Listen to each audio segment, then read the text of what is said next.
Mientras el Papa nos entregaba ayer su encíclica dedicada a las preocupaciones derivadas de la inteligencia artificial, la inteligencia natural dejó este lunes mucho que desear. La torpeza o la mentira, aún no lo sabemos, nos confirmó ayer lo que se temía. Hay un error de más de 10.000 millones de dólares en las proyecciones de deuda pública que dejó el gobierno anterior. A eso se suma una nueva auditoría al Estado que detectó hallazgos por más de 9.000 millones de dólares en irregularidades. Ambas historias se conocen cuando el Estado ya cargaba con el escándalo de Codelco, que vio partir ayer al presidente de su directorio. Pero Máximo Pacheco aprovechó el vuelo y antes de que le pidieran la renuncia, decidió dejar también el directorio de Nova Andino Litio. En el Congreso, el viceministro Claudio Alvarado ofreció extender el plazo de discusión de la mega reforma en el Senado, pero desde la izquierda le respondieron que no bastan las palabras.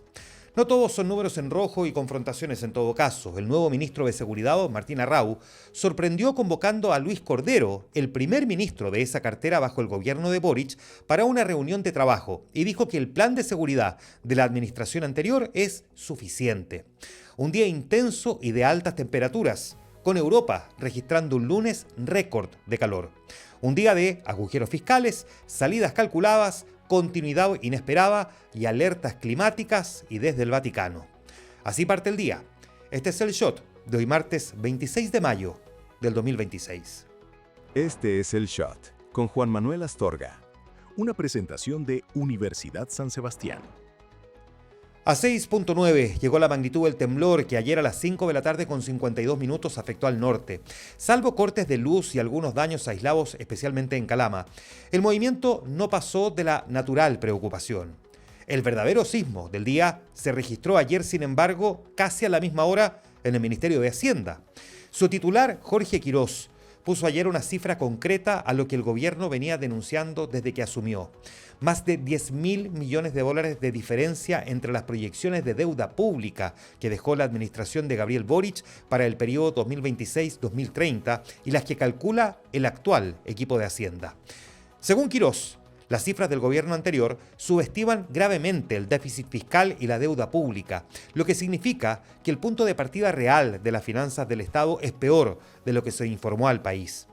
En paralelo, el gobierno presentó ayer también los resultados del tercer informe de auditoría al Estado, que detectó hallazgos por más de 9.200 millones de dólares en irregularidades y compromisos no informados. El Ejecutivo instruyó investigaciones particulares a 4 organismos públicos cuyos nombres por ahora no fueron revelados. La auditoría, que ya lleva 3 entregas desde que asumió Kast, se ha convertido en el principal instrumento del gobierno para construir el argumento de que la herencia fiscal es más grave de lo que parecía. Cada entrega sube la apuesta y la cuenta pública del 1 de junio se perfila como el escenario donde Quirós va a convertir estas cifras en la verdadera narrativa del gobierno. 10.000 millones de dólares es un número que suena a escándalo. La pregunta es si también alcanza para hacer una política de Estado. Y mientras el gobierno ajusta cuentas con la herencia fiscal, en Codelco el ajuste fue de personas. Máximo Pacheco vivió ayer su último día como presidente del directorio de la cuprífera estatal y cerró el ciclo con una frase que resumió su ánimo, diciendo que partir es morir un poco. Pero antes de irse, Pacheco tomó una decisión que no estaba en el guión original.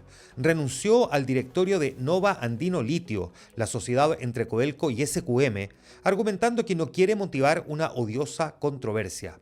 La renuncia le ahorra al nuevo presidente del directorio, Bernardo Fonten, el desgaste político de tener que removerlo.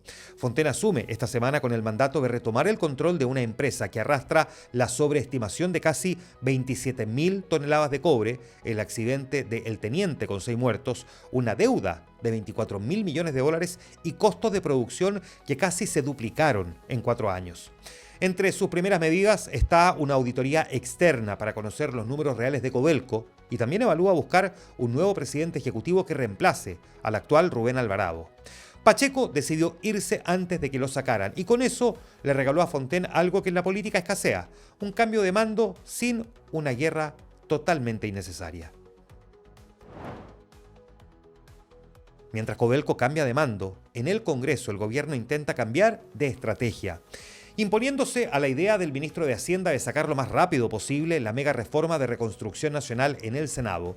El viceministro del Interior, Claudio Alvarado, abrió ayer la puerta a extender el plazo de discusión, una señal dirigida a la izquierda, que la semana pasada había rechazado el proyecto en general en la Cámara de Diputados. Alvarado condicionó, eso sí, esa flexibilidad a que la oposición muestre disposición real a negociar.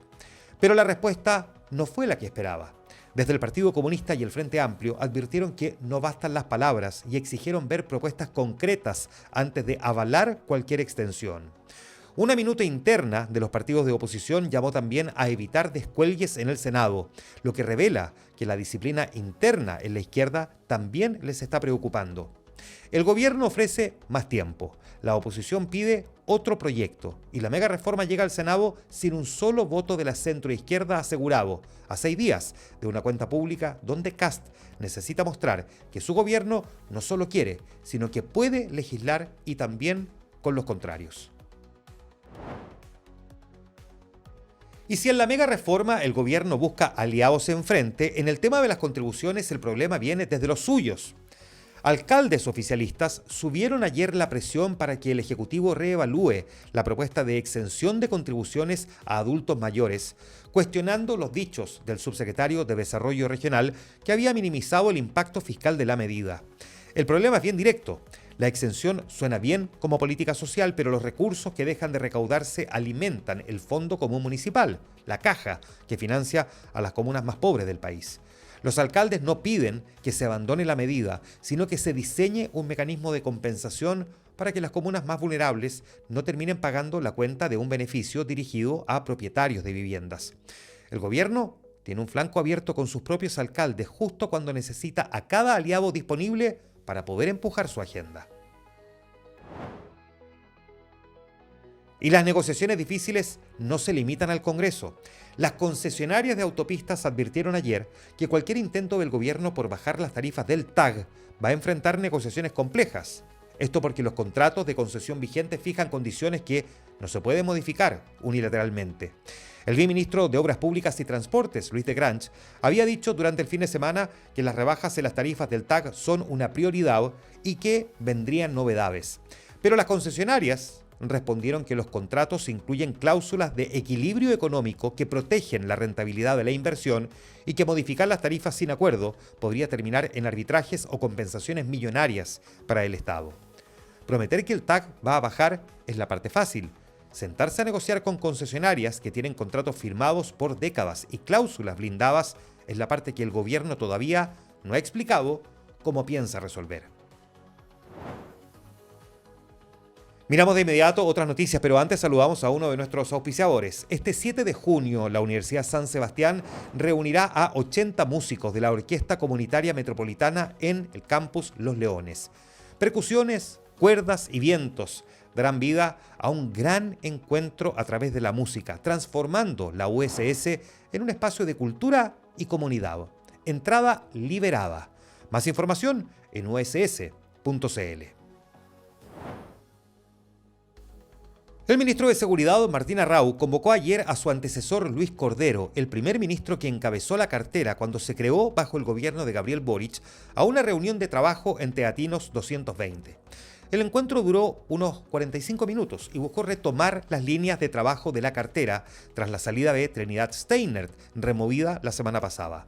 Arrau, militante del Partido Republicano, fue explícito en su intención de dar continuidad al trabajo de Cordero, diciendo que la Política Nacional de Seguridad Pública está vigente, la promulgó el presidente Boric, dura 6 años y nosotros, agregó, creemos que esa política es suficiente.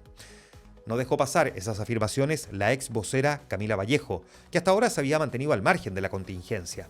En su cuenta en X, ex Twitter, escribió que el gobierno de Kast por fin dice cuál es su plan de seguridad, el plan del gobierno de Boric. Agregó, parece chiste, pero es evidente que nunca tuvieron un plan propio. Ahora, más allá de la reacción de Vallejo, la señal de Arrau contrasta con lo que hizo Steinert, que desarmó la unidad estratégica encargada de instalar el Sistema Nacional de Seguridad, la pieza central de la nueva institucionalidad. Donde Steinert desarmó, Arrau reconstruye.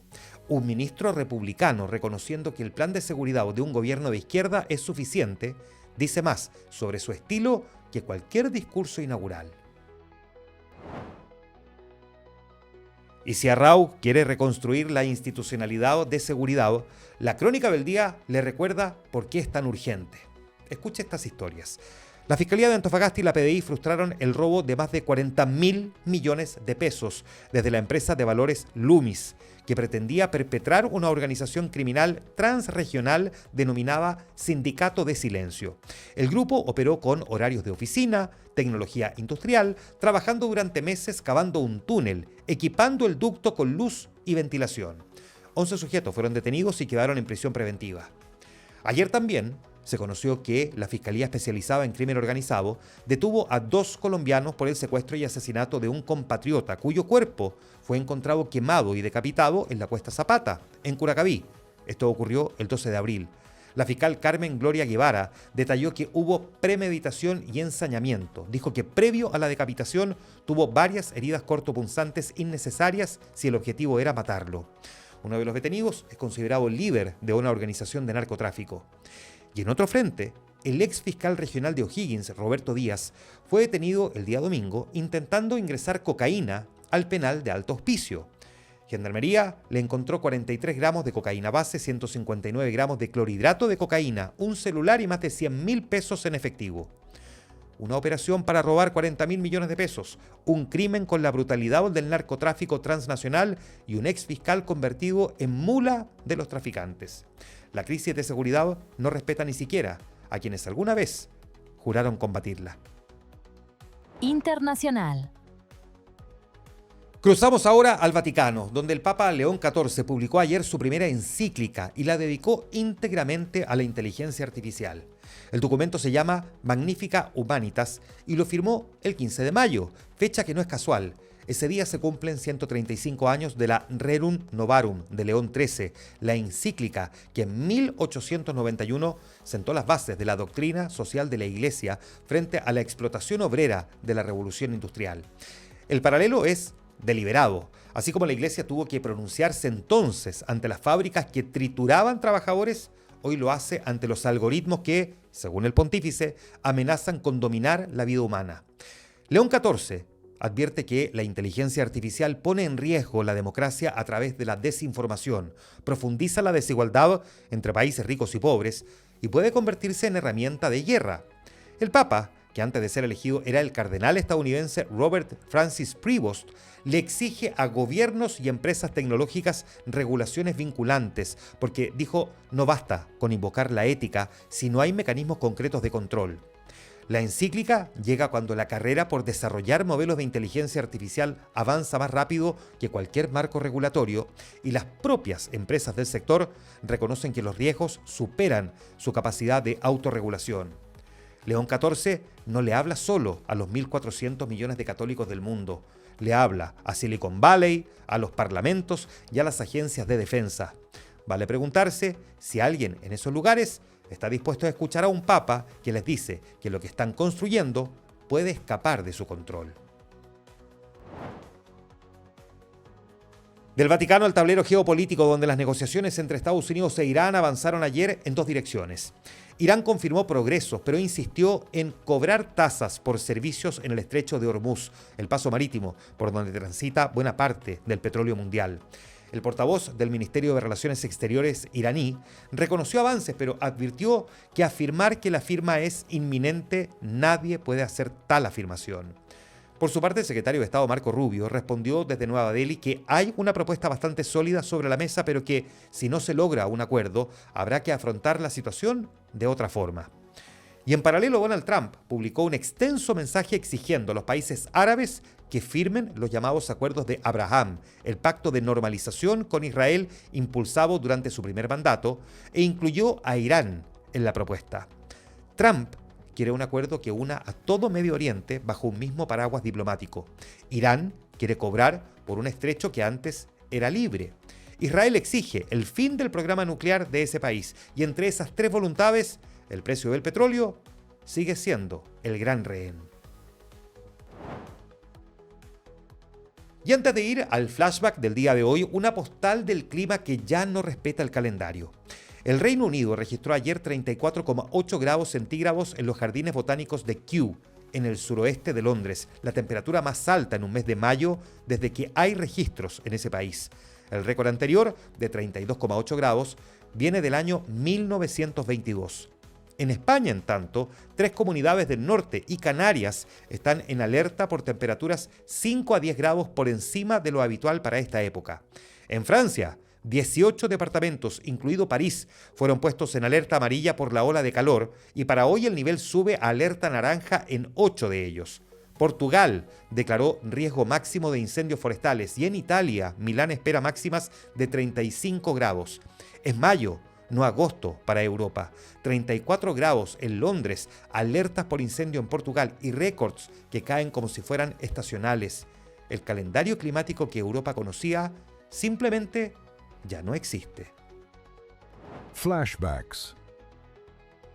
Y en el flashback de un día como hoy, 26 de mayo, en 1880, Bolivia pierde el mar. El ejército chileno al mando del general Manuel Baquedano derrota a las fuerzas aliadas de Bolivia y Perú en la batalla del Alto de la Alianza, cerca de Tacna. El combate duró 8 horas.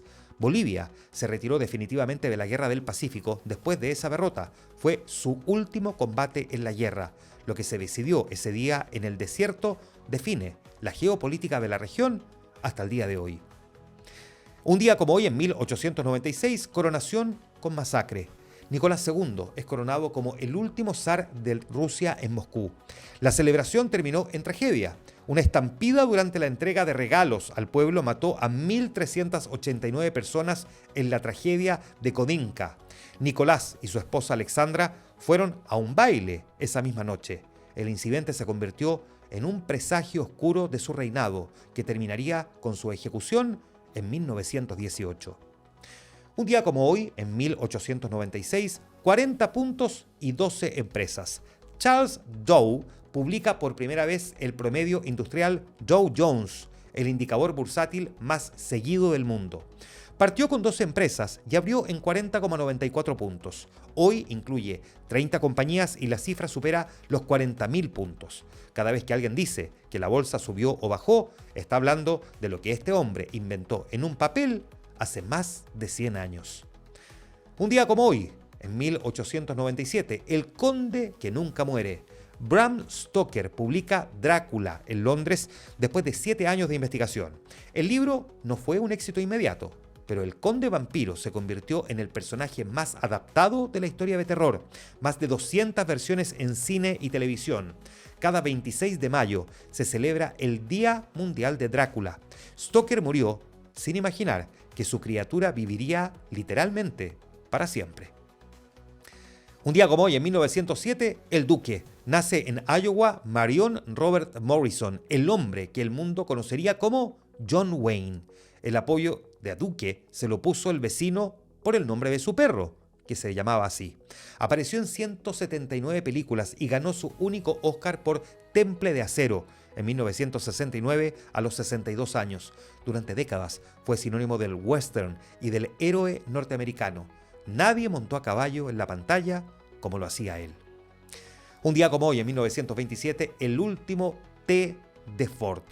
Henry Ford y su hijo Edsel sacan de la fábrica el modelo T, el número 15 millones, el último de la línea de producción. El auto llevaba precisamente fabricación desde 1908 y había cambiado la sociedad para siempre. Fue el primer automóvil que la clase media podía comprar, el famoso Ford T. Lo reemplazó por el Ford A, pero el Ford T ya había hecho su trabajo: mover al mundo. Un día como hoy, en 1948, la bruja del rock. Nace en Arizona Stevie Nicks, la voz y la imagen mística de Fleetwood Mac.